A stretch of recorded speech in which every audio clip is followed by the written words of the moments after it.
After this I saw in the night visions, and behold a fourth beast, dreadful and terrible, and strong exceedingly, and it had great iron teeth. It devoured and brake in pieces, and stamped the residue with the feet of it, and it was diverse from all the beasts that were before it, and it had 10 horns. I considered the horns, and behold, there came up among them another little horn, before whom there were 3 of the first horns plucked up by the roots. And behold, in this horn were eyes like the eyes of man, and a mouth speaking great things.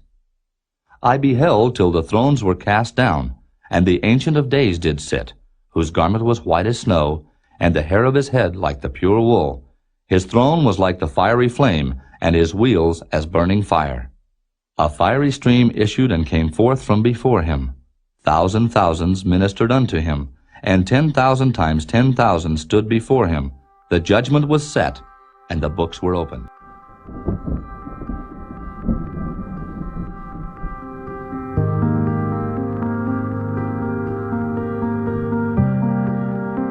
Daniel chapter 7 begins with the phrase, "In the first year of Belshazzar king of Babylon." This is the same Belshazzar that was killed in Daniel chapter 5. The first 6 chapters of Daniel are historical and the last 6 chapters are prophetic. In terms of chronology, chapter 7 precedes chapter 5. The chronological order of Daniel has been disregarded, in order that the historical part of the book might stand by itself, and the prophetic part, beginning with chapter 7, might not be interrupted by similar prophetic writings. Daniel 5, the third year of Belshazzar, refers to the year 538 BC, whereas, chapter 7, the first year of Belshazzar, refers to 540 BC. Verses 2 and 3, in vision, Daniel saw the 4 winds of heaven churning up the great sea. 4 diverse or different beasts came out of the sea. Several prophetic symbols are hereby introduced. When it comes to the symbol of the 4 beasts, there is no need for conjecture. Daniel 7 verse 17, "These great beasts, which are 4 kings, which shall arise out of the earth." Next, winds in prophetic language denote war, strife and political commotion. Jeremiah 25 verse 32, "Thus saith the Lord of hosts, Behold, evil shall go forth from nation to nation, and a great whirlwind shall be raised up from the coasts of the earth." Sea or waters is a prophetic symbol used for peoples, nations, tongues or languages. Revelation 17 verse 15, "The waters which thou sawest, where the horse sitteth, are peoples, and multitudes, and nations, and tongues."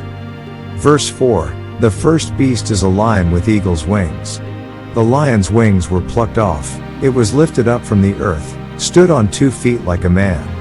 The lion received a man's heart, from the Chaldean root labab, which means mind, that is, a man's mind was given to it. The lion is a Babylonian symbol. It had wings denoting swiftness. Babylon conquered the earth in quick succession. But the wings were plucked off. In chapter 4 we saw the humbling of Nebuchadnezzar. The boldness and ferocity of a lion is replaced with the mind of man.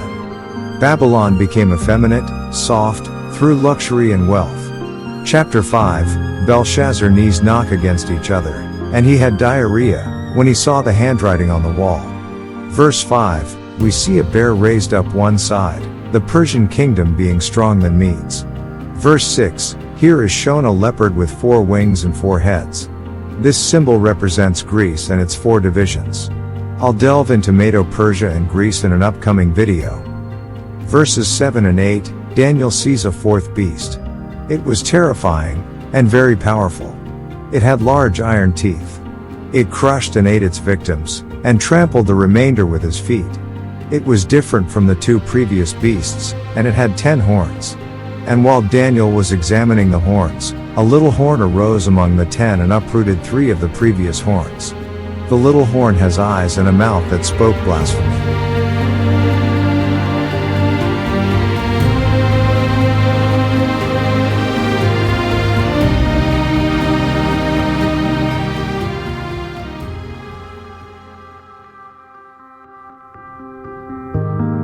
Verses 9 and 10, a majestic scene is presented before Daniel. He sees the Father, the Ancient of Days. His clothing was white as snow. His hair was a pure wool. God the Father is described as a personal being, with hair and clothing. Genesis 1 verse 26, Christ made Adam in the image of God. The Father's throne had wheels of fire, and a river of fire flowed from it. Millions ministered to him. The court was seated and the books were opened. The investigative judgment is brought to view. This scene transpires in the heavenly temple. Verse 9, the thrones were cast down. The phrase, were cast down, is translated from the Chaldean root, remah, which means to set up or put in place. The New King James Version uses the phrase, put in place. Put in place, or set up, is closer to the context of the prophetic narrative seen in Daniel 7. Verse 13, Daniel sees one like the Son of Man, Christ, coming with the clouds of heaven, and they, the clouds of heaven, brought him to the Ancient of Days, God the Father. Verse 14, the Father gives Christ dominion over all peoples, nations, and languages, that they should serve him. Verses 9 and 14 are inextricably linked. The Son of Man is brought by angels, figuratively described as clouds, as it is Christ, and not the Father, that judges. Consider the words of Christ himself, John 5 verse 22, for the Father judgeth no man, but hath committed all judgment unto the Son. Verse 23 shows why the Father ordained that Jesus be the singular judge, and it reads, that all men should honor the Son, even as they honor the Father. He that honoreth not the Son honoreth not the Father which hath sent him. The word men is supplied by the translators. The word men is not in the original Greek construct. In the original, verse 23 actually reads, that all should honor the Son as they honor the Father. All created beings, both man and angels, must honor the Son as they honor the Father. This is the Father's will. Lucifer lost his place in heaven, as a covering cherub, Ezekiel 28, because he refused to honor the Son of God.